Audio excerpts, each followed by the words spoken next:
Valleywag was one of the rare places where you would get people who were trying to be confrontational to these guys who were kind of worshipped at the time. You would have to go far to find really critical reporting on Zuckerberg, on fucking Steve Jobs, on a guy like Thiel in this period of time. Like 2007 is when that Forbes article on the PayPal mafia that we quoted from comes out, where they're like taking a picture of Peter and all of his friends and framing it like it's a film, like poster and stuff. Yeah.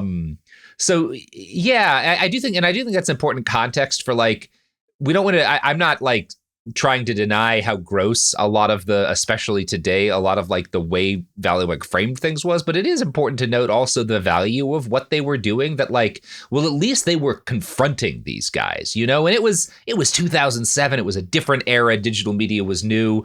We can talk about like what the ideal way to confront them would have been, but like, at least they were. So I don't know. It's a messy time. Nobody handled it perfectly. Yeah.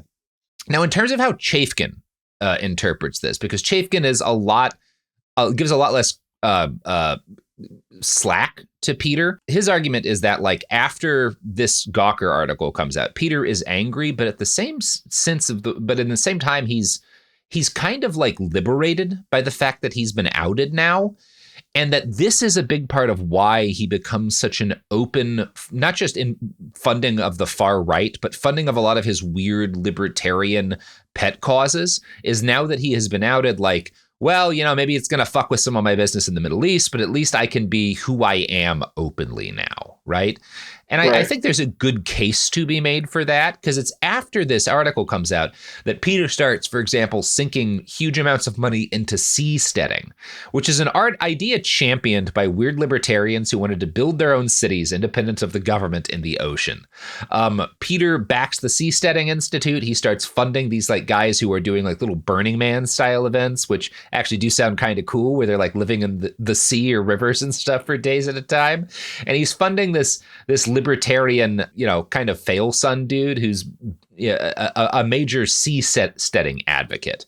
And he's giving like speeches and stuff. He's actually more into this. This is not just because when you've got Thiel money, you can just be a dilettante about something that you're casually interested in. Peter is like giving speeches and writing essays about how seasteading he thinks might hold some of it's a SEA. SEA, yeah, like homesteading, but on the sea.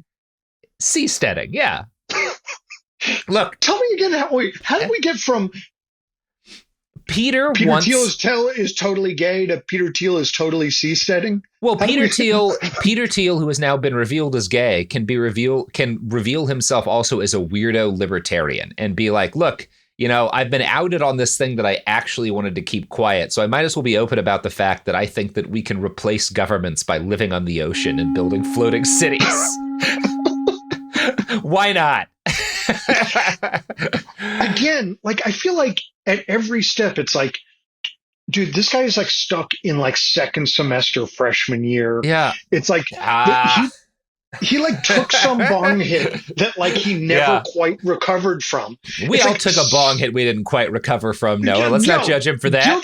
Guilty as fucking charged. I'm just saying that like his particular like techno-libertarian, utopian dude, bruh, what if we homesteaded on the sea?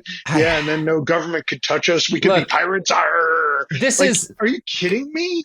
This is the toughest part of the Peter Thiel story for me here, because I have to report on this, and I don't like Peter. Obviously, I wrote like 18,000 words on why he's a bad guy.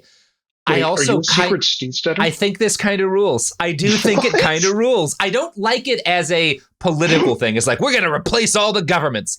But I love the idea of, I watched too much Sequest as a kid to not be attracted to the idea of taking to the ocean to build it's cool. I'm sorry. It's a cool idea. I like, fucking forgive me. Wow. I like it. I think it's neat. I'm sorry. What is Sequest? What is sequel? Oh my God. This is Alien 4 all over Unbelievable. again. No, so back in like the mid to late 90s, when after Star Trek to the Next Generation really blew up, when it was kind of like season 3 or so, starting to hit its stride, a TV show that was basically Star Trek the Next Generation, but set in a future where humans had taken to the ocean to like expand their living territory.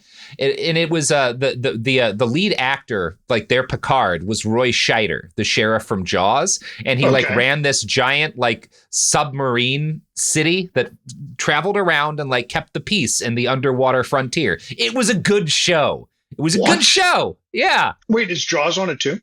No, but there was a dolphin character. There was a talking dolphin. There was a talking dolphin, which there was supposed to be in the original Star Trek, The Next Generation. I think there was that was something. Yeah, because Gene Roddenberry was a Posadist. He was a believer that like once we have a nuclear war, dolphins and humans will like ascend together. Hell yeah. Yeah, See, I think he might have been friends with that guy who raped that dolphin. I'm not saying he was in favor of raping dolphins, but there was John C. Lilly raped a dolphin. Yeah. What? Wait, you guys know about John C. Lilly.